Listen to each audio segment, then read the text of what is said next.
My name is Barbara, and I am 56 years old.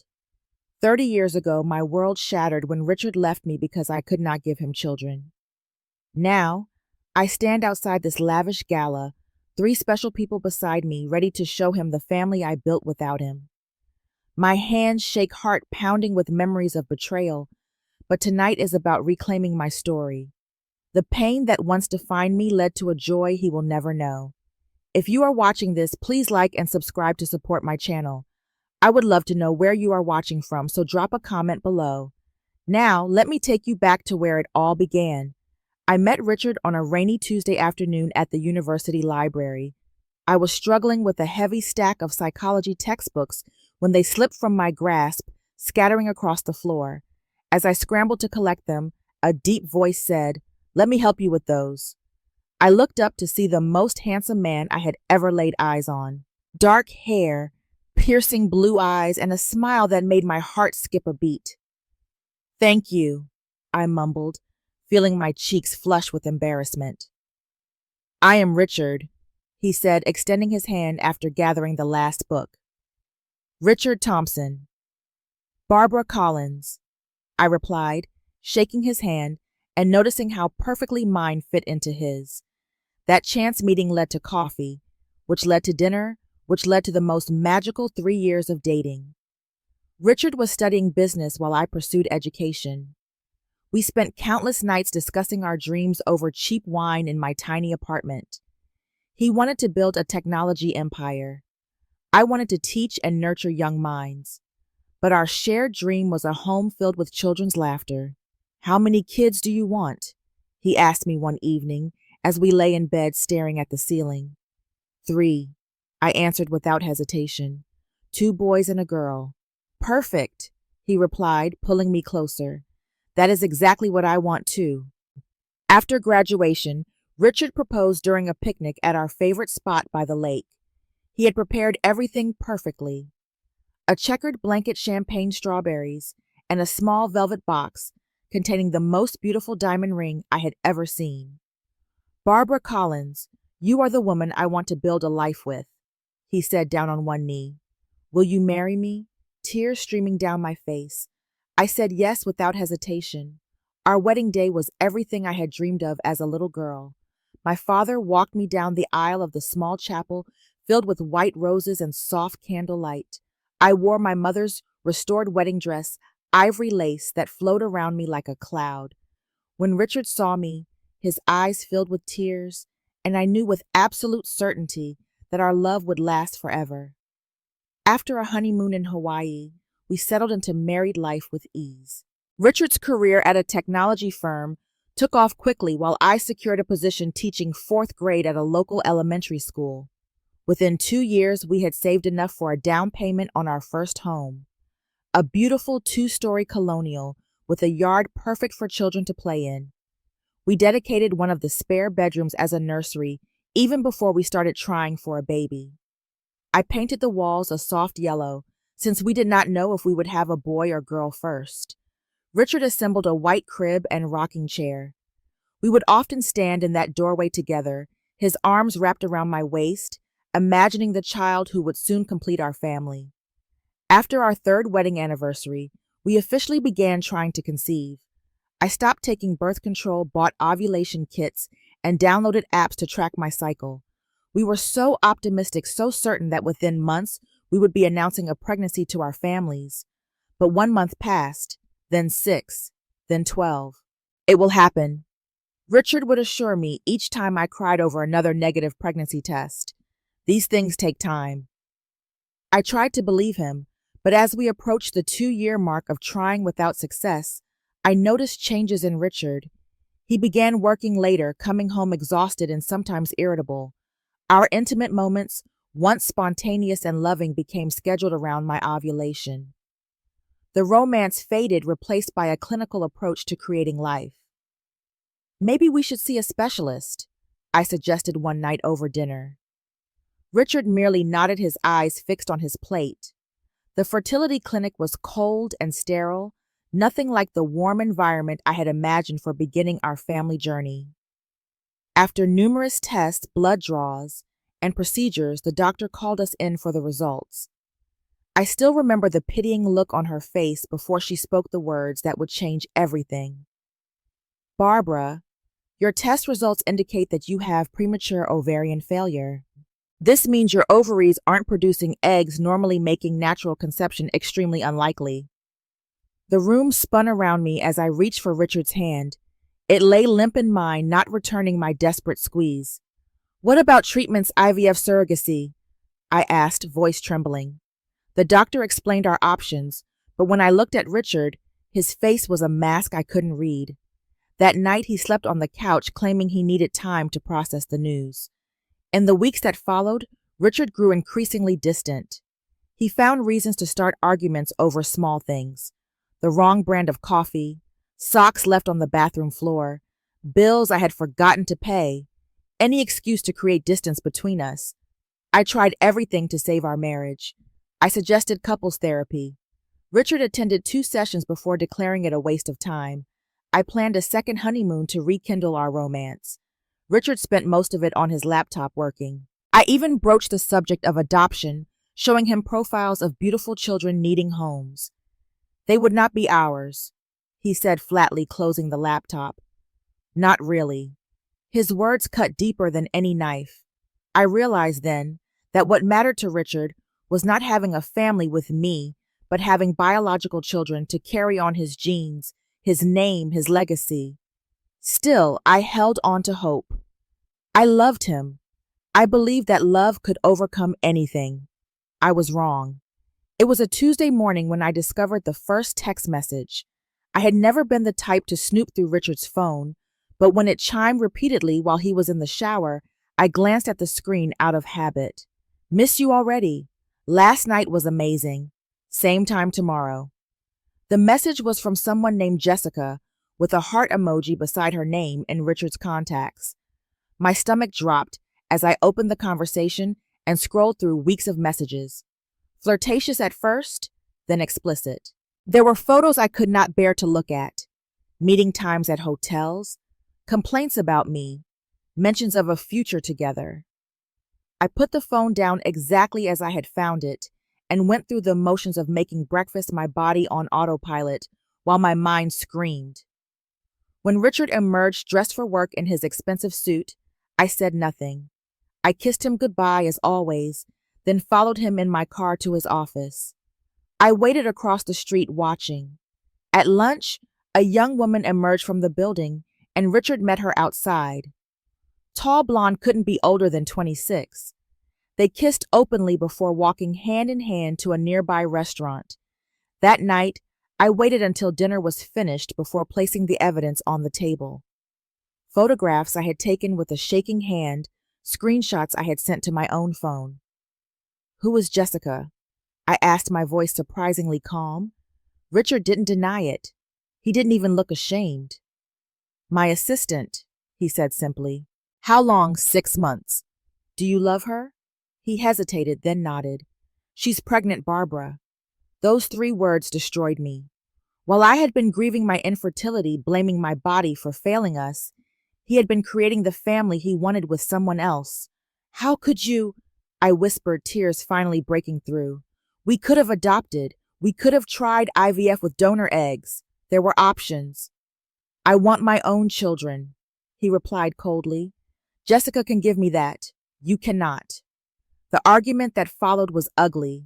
Years of love twisted into bitter accusations. I screamed until my voice gave out. I threw his clothes onto the front lawn. I broke a wedding photo against the wall. Richard watched it all with detached coldness before walking out the door. This is not who you are, Barbara, were his parting words. Call me when you've calmed down. But I didn't call. Instead, I received divorce papers a week later. Richard had moved in with Jessica and wanted to end our marriage as quickly as possible. The terms were insulting. Despite my contributions to our life together, despite the teaching career I had put on hold to support his advancement, he offered the bare minimum required by law. I hired a lawyer I could barely afford, determined to fight for what was rightfully mine. But Richard's legal team was ruthless. They portrayed me as emotionally unstable, using my reaction to his infidelity against me. They dragged the proceedings out knowing I was bleeding money on legal fees, while Richard's resources were vast. The final insult came during our last court appearance. Jessica accompanied Richard, sporting both an enormous engagement ring and a visible baby bump. She smiled at me with pity as the judge approved a settlement that left me with almost nothing from our 8 years together. As they walked out of the courtroom, Richard's hand protectively on Jessica's stomach, something inside me broke. Not just my heart, but my sense of self, my belief in justice, my faith that good people eventually get what they deserve. I collapsed in the bathroom stall afterwards, sobbing until security came to check if I was all right. I wasn't all right. I wouldn't be for a very long time. The apartment I could afford after the divorce was in a run-down part of town that Richard would never have set foot in. A single room with a kitchenette, thin walls through which I could hear neighbors fighting at all hours, and a bathroom with perpetual mold no amount of scrubbing could remove. I slept on a futon I found at a thrift store, my designer clothes hanging on a metal rack, because there was no closet. My principal had been understanding at first, granting me leave during the divorce proceedings. But as days of absence turned into weeks, his patience wore thin. When I returned to work, I couldn't focus. I forgot lesson plans, burst into tears during class, and snapped at children for minor infractions. After parents complained, I was called into the office and encouraged to resign. Without my job, I had no purpose, no reason to get out of bed. The friends Richard and I had shared slowly stopped calling. Most had known us as a couple and found it awkward to maintain relationships with both of us separately. Those who tried initially eventually drifted toward Richard. He had the nicer home for dinner parties, the connections for career advancement, the new fiancé with the exciting pregnancy. I had nothing to offer but sadness. Depression wrapped around me like a heavy blanket. I stopped eating regularly, subsisting on crackers and whatever wouldn't spoil because I rarely had the energy to go grocery shopping. My weight dropped dramatically, my clothes hanging off a frame that had once been healthy and strong. My hair, once thick and shiny, became dull and began falling out in clumps. I barely recognized the hollow-eyed woman in my bathroom mirror. 3 months after the divorce was finalized, on a particularly dark night, when the walls of my apartment seemed to be closing in, I filled my bathtub and opened the bottle of sleeping pills I'd been prescribed but had been saving. I wrote a brief note, not to Richard, who I decided deserved no final words from me, but to my parents who had passed years before. I apologized for not being stronger.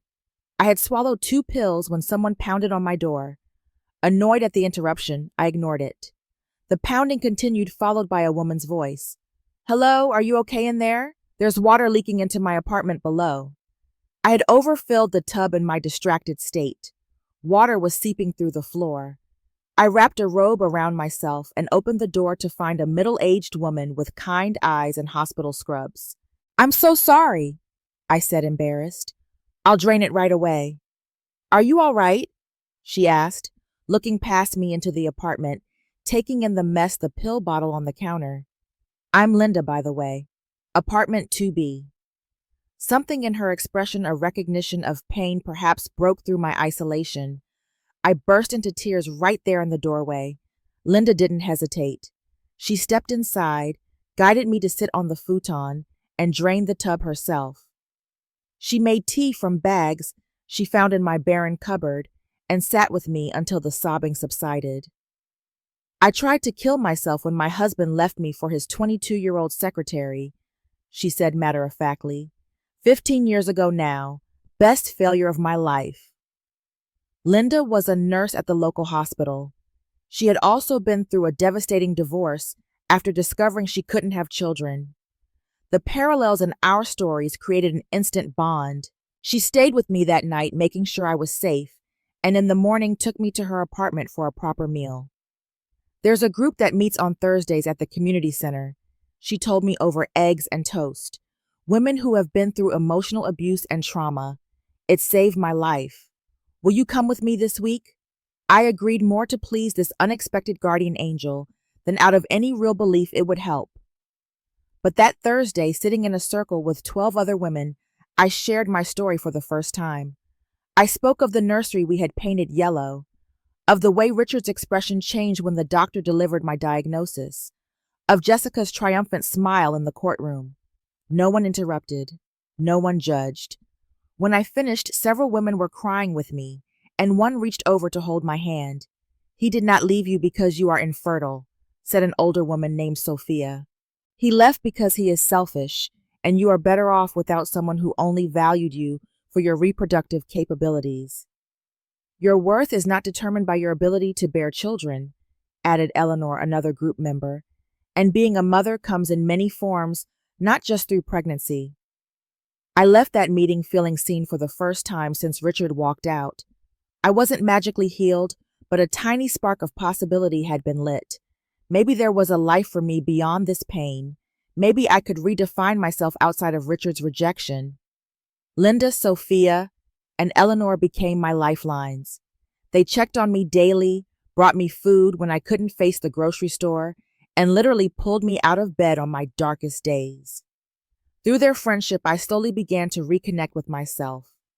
Not the Barbara who had been Richard's wife, but a new Barbara who was surviving despite unimaginable loss. With their encouragement, I made an appointment with a therapist who specialized in grief and trauma. I started taking antidepressants. I began walking daily in the park near my apartment just to feel sunshine on my face. Small steps, but important ones. 6 months after my bathtub moment, I looked in the mirror and recognized myself again. The woman looking back was thinner, with new lines of sadness etched around her eyes, but she was alive. And for the first time, I was glad of that fact. "Have you thought about going back to school?" Linda asked me one evening as we shared a cheap bottle of wine in my apartment, which I had finally cleaned and decorated with secondhand finds. "For what?" I asked. I was 30 years old, divorced, unemployed, and still fragile. The idea of starting over seemed overwhelming. "You're always helping everyone in group talk through their feelings. You have a gift for it. What about psychology counseling?" The seed was planted. 2 weeks later, I was enrolled in a psychology program at the local community college. It felt strange to be a student again, surrounded by people much younger than me, but the material fascinated me. Understanding human behavior, especially trauma responses, helped me make sense of my own experiences. To support myself while studying, I took a part-time job at a community counseling center, answering phones and filing paperwork. The pay was minimal, but the environment was supportive, and I was learning valuable skills. It was there that I met Mary Rodriguez. She came in one rainy Tuesday soaking wet and clearly distressed with 3 identical 2-year-olds in tow. The receptionist had called in sick, so I was covering the front desk alone. "I need to speak with someone," she said, her voice breaking as she struggled to keep the toddlers from running in different directions. "My husband left 6 months ago. He said he never wanted children, especially not 3 at once. I have nowhere else to go." I didn't have counseling credentials yet, but we were short-staffed that day. I took Mary and her triplets to the break room, found juice boxes and crackers for the children, and simply listened as she poured out her story. Mary had undergone fertility treatments to conceive, never expecting multiple embryos would take. Her husband had reluctantly agreed to 1 child, but was overwhelmed by the news of triplets. He stayed through the difficult pregnancy and the first challenging year, then announced one morning that this wasn't the life he wanted and walked out. Mary had been struggling alone ever since working nights as a cleaner while a neighbor watched the children. "The doctors think I have cancer," she whispered, making sure the toddlers couldn't hear. "I have no family, no one to take the children if something happens to me." I connected Mary with our best counselor and resources for single parents. But I did something else too. I gave her my personal number and offered to babysit whenever she needed a break. It wasn't professional, but something about her situation and those 3 innocent children touched me deeply. Over the next few months, I became a regular presence in their lives. I would watch Jason, Emma, and Michael while Mary attended medical appointments or just needed rest. I taught Emma how to tie her shoes, helped Jason overcome his fear of the bath, and spent hours reading Michael's favorite dinosaur book to him. Against all professional advice, I fell in love with those children. When Mary's diagnosis was confirmed as stage 4 ovarian cancer with a poor prognosis, she asked me the question that would change my life forever. Would you consider being their guardian if I don't make it? They love you, and I trust you completely. I didn't hesitate. Yes, I promised. I will love them as my own. Mary fought bravely for 8 months before the cancer took her. By then, the triplets were calling me Aunt Barbie and spending most weekends at my apartment, which I had upgraded to a modest 2-bedroom with my increased hours at the counseling center. The transition to full-time motherhood was official when I signed the guardianship papers, but in our hearts, we had been a family for months already. Becoming an instant mother to 3 3-year-olds was the hardest thing I had ever done. Harder than the divorce, harder than rebuilding my life from scratch. There were nights I collapsed in tears after finally getting them to sleep, overwhelmed by the responsibility and questioning my abilities. But there were also mornings when all 3 piled into my bed for snuggles afternoons at the park, watching them play, and quiet moments reading bedtime stories when my heart felt so full it might burst. My experience inspired me to focus my psychology studies on helping women who had experienced infertility and loss. I started a small support group similar to the one that had saved me, but specifically for women struggling with childlessness, whether through infertility, miscarriage, or circumstance. The group grew quickly, and soon I was being asked to speak at larger events about resilience and redefining motherhood. With encouragement from my professors and colleagues, I established a nonprofit organization called New Beginnings that provided counseling resources and community to women in situations similar to mine. As the triplets grew, so did my organization. By the time Jason, Emma, and Michael started elementary school, New Beginnings had 3 full-time counselors and a waiting list for services. I completed my degree and became a licensed therapist, specializing in grief counseling for women who had lost pregnancies, children, or the dream of motherhood. The painful irony wasn't lost on me. Richard had left me because I couldn't have children yet. Here I was raising 3 beautiful children and helping countless women navigate the very pain he had inflicted on me. The life I never planned had become more fulfilling than the one I had desperately tried to hold on to. As the triplets reached their teens, I was invited to speak at national conferences on resilience and alternative paths to motherhood. My story of loss and redemption resonated with audiences, and I published a book that became a resource for therapists working with women experiencing similar traumas. By the time Jason, Emma, and Michael graduated high school and headed to college, I had fully embraced my identity as their mother. Biology had nothing to do with the fierce love I felt watching them accept their diplomas, knowing how proud Mary would have been of the incredible young adults they had become. Jason was heading to medical school, inspired by the doctors who had cared for his birth mother. Emma had been accepted to law school, passionate about family advocacy. Michael was pursuing engineering with a creative brilliance that constantly amazed me. I had created the family Richard never thought I could have, and found purpose in the very pain he had caused me. The bitter young woman crying in a courtroom seemed like someone from another lifetime. I rarely thought about Richard anymore. He had become a footnote in my story rather than the central character. But one Sunday morning, as I sipped coffee and read the newspaper, his name jumped out at me from the business section. Tech giant Richard Thompson celebrates 20 years as industry leader. The article featured a photograph of Richard, now in his 50s, with distinguished gray at his temples, standing beside a much younger Jessica and a teenage boy I assumed was their son. Richard had founded his own technology company shortly after our divorce and built it into a major player in the industry. The piece mentioned an upcoming gala to celebrate the company's 25-year anniversary. My first reaction surprised me. Not anger or pain, but gratitude. If Richard hadn't left me, I would never have found my true calling or become mother to 3 remarkable people. I wouldn't have touched the lives of countless women through my organization. My suffering had transformed into purpose in ways I could never have imagined. Still, curiosity led me to search online for more information about Richard's life. His company had a robust online presence with numerous photographs of corporate events and family appearances. Through social media posts and interviews, I pieced together the reality behind the perfect family image. Richard and Jessica's marriage had been troubled for years. Comments on articles and social media suggested that Jessica had never been accepted in their social circle, always viewed as the younger woman who had broken up a marriage. Their son Alexander had learning disabilities and behavioral issues that Richard seemed ill-equipped to handle based on frustrated comments he had made in interviews about today's youth lacking discipline. Most revealing was a Society page article from 3 years ago announcing Jessica's engagement to her personal trainer, a man 10 years her junior. The divorce had been finalized after a messy public battle with Jessica receiving a substantial settlement. Richard was now alone, approaching 60, with a son who reportedly barely spoke to him and an ex-wife enjoying his money with her new husband. The upcoming 25th anniversary gala for Thomson Technologies was being promoted as the networking event of the year.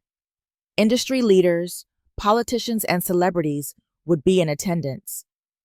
The irony wasn't lost on me that it also marked approximately 30 years since our divorce. My children, now 28, came home for Sunday dinner as they did twice a month. As we ate, I mentioned casually that I had seen Richard in the news. "The jerk who left you when you couldn't have kids," Emma asked, her lawyer's directness always refreshing. "What's he up to?" I shared what I had discovered, including the upcoming gala. Jason, always the observer of the three, studied my face carefully. "Does it still hurt, Mom, thinking about him?" I considered the question honestly. "No," I replied. "Not pain exactly, more like curiosity. I wonder if he ever regrets his choice." "You should go to the gala," Michael suggested with the impulsiveness that characterized him. "Show him exactly what he missed out on." I laughed off the idea, but after they left, it lingered in my mind. Not as a mission of revenge, but as a chance for closure to show myself how completely I had moved beyond that chapter of my life. The next morning, I called my children to propose something outrageous. All three agreed immediately, delighted by the idea. Emma, with her legal connections, secured invitations. Jason helped me select a gown that was sophisticated without trying too hard. Michael researched Richard's company thoroughly, so we would be prepared for any conversation. As the date approached, I experienced moments of doubt. Was I being petty? Was this a step backward in my healing journey? But my therapist, who I still saw occasionally, suggested it might be the final step in reclaiming my narrative completely. "You're not going to hurt him or make a scene," she reminded me. "You're going to show yourself how far you've come." The night before the gala, I barely slept. Memories I thought long processed resurfaced. The day we met, our wedding, the devastating doctor's appointment, the divorce court, but also newer, stronger memories. The first time the triplets called me Mom without prompting. The day my book was published. The countless women who had told me my story helped them find their own path forward. By morning, I felt calm and resolved. This wasn't about Richard anymore. It was about Barbara and the remarkable journey that had brought me here. The ballroom of the Grand Plaza Hotel glittered with expensive decorations, the Thomson Technologies logo prominently displayed on banners and ice sculptures. Waiters circulated with champagne and hors d'oeuvres among the well-dressed crowd of industry elites. At 56, I felt confident in my emerald green gown, my silver-streaked hair styled elegantly, surrounded by my three brilliant children in their finest attire. "Mom, you look amazing," Emma whispered, squeezing my hand as we entered. "Are you ready for this?" I nodded, heart pounding despite my outward composure. We circulated slowly, the children naturally drawing attention with their charisma and accomplishments. Jason charmed a group of medical technology developers. Emma engaged in deep conversation with the company's legal counsel. Michael fascinated the engineering team with his innovative ideas. I noticed several double takes from people who had known me during my marriage to Richard. Most didn't immediately recognize me. But when realization dawned, their expressions were priceless. The shy, broken woman they remembered had been replaced by someone confident and accomplished with 3 impressive adult children by her side. Barbara Collins. A woman approached, eyes wide with disbelief. It was Patricia Morgan, who had been married to Richard's business partner during our marriage. She had stopped inviting me to events after the divorce, choosing Richard's side without hesitation. "It's Barbara Wilson now," I corrected gently. "How are you, Patricia?" "I'm well, but what are you doing here?" She made no attempt to hide her confusion. "Supporting innovation and technology," I replied smoothly, "and introducing my children to industry leaders. Jason is completing his medical residency, Emma just passed the bar exam, and Michael has several patents pending for his engineering designs." Patricia's eyes darted between the 3 poised young adults beside me. "Your children?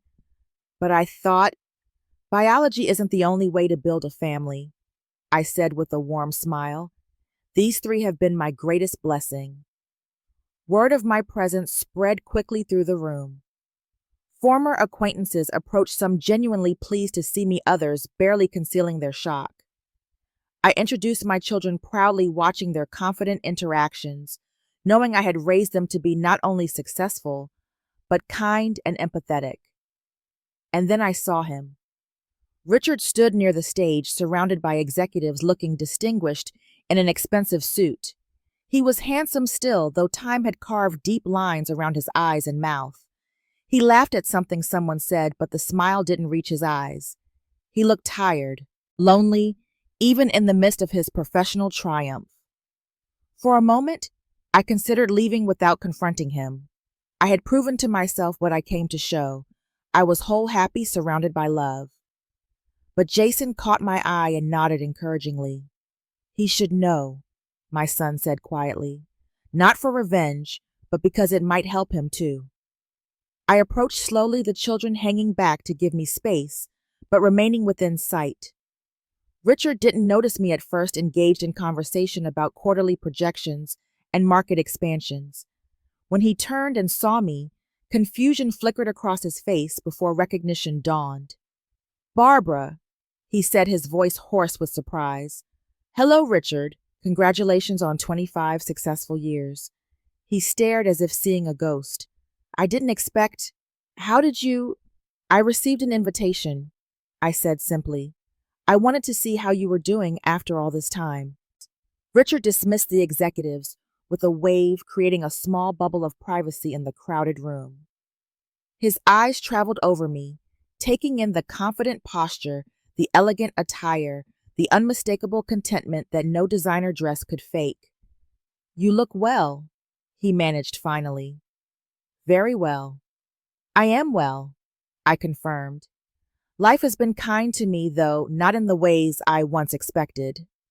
"I heard about your organization," he admitted, "and your book. It's impressive what you've accomplished."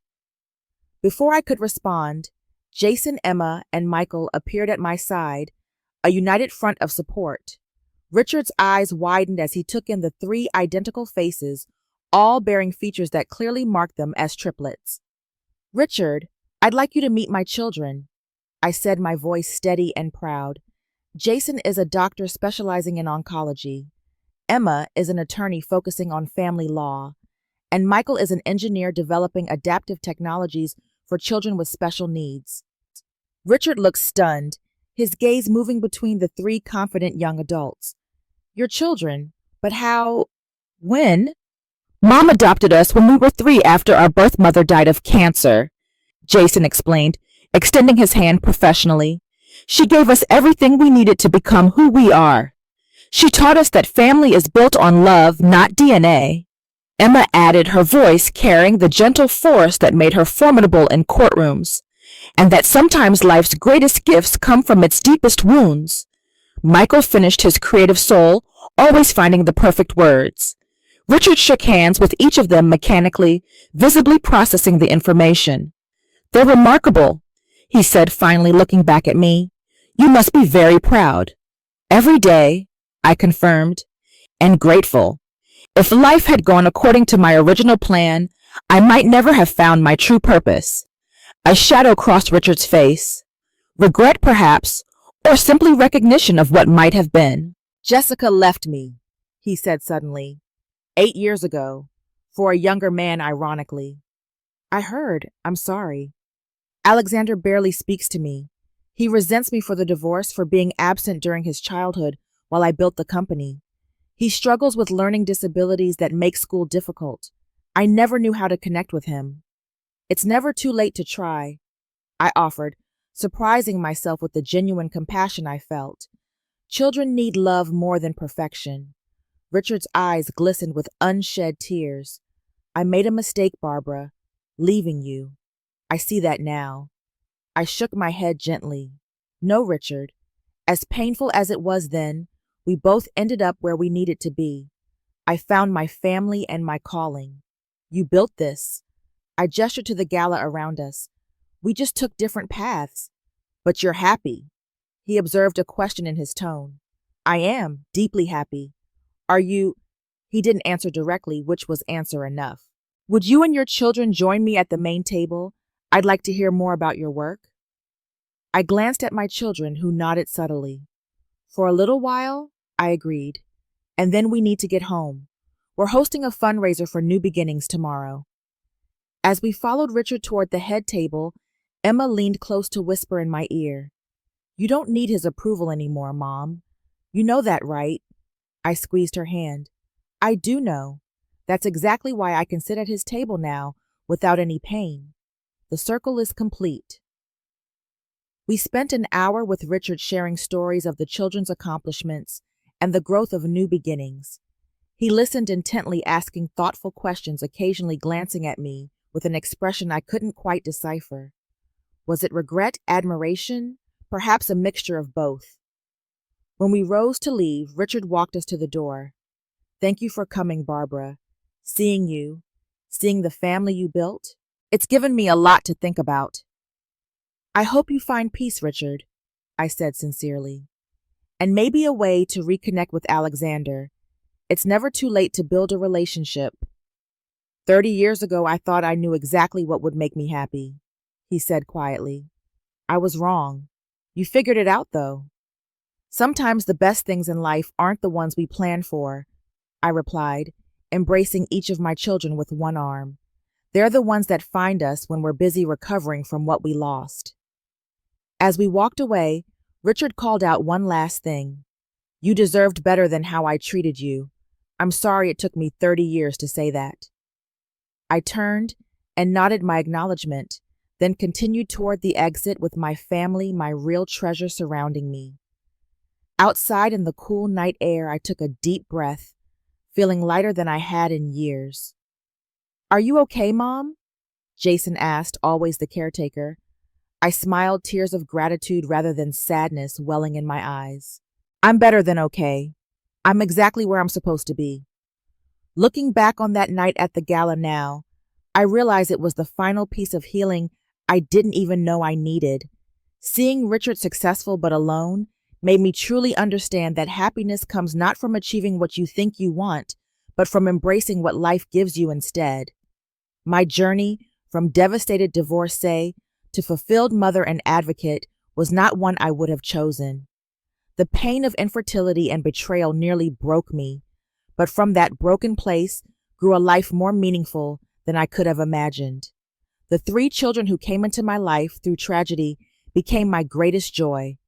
The organization born from my suffering has helped thousands of women find their own paths forward. When Mary asked me to raise her children, I thought I was doing her a favor. I didn't realize she was giving me the most precious gift possible. Jason, Emma, and Michael taught me that motherhood isn't about pregnancy or genetics. It's about showing up every day with love, even when it's difficult. Especially when it's difficult. The nursery Richard and I painted yellow 30 years ago never held the children we imagined. Instead, I ended up with 3 toddlers at once, sleeping on mattresses in my small apartment until I could afford bunk beds. Not the family I planned, but exactly the family I needed. If you're facing a similar loss or betrayal right now, Please know that the pain does eventually subside. The future might hold blessings you cannot yet imagine. Your worth is not determined by your ability to have children by a partner who couldn't see your true value, or by any narrow definition of success. As my daughter Emma often says in her motivational speeches, sometimes the things that break us open are making space for something greater to enter. I would love to hear your thoughts on this story. Have you ever had a painful loss that eventually led to unexpected joy? How did you rebuild your life after betrayal? Please share in the comments below, and don't forget to like and subscribe if this story resonated with you. Every week I share stories of resilience and reinvention to remind us all that our greatest setbacks can become our most powerful comebacks. Thank you for listening, and remember, it's never too late to begin again.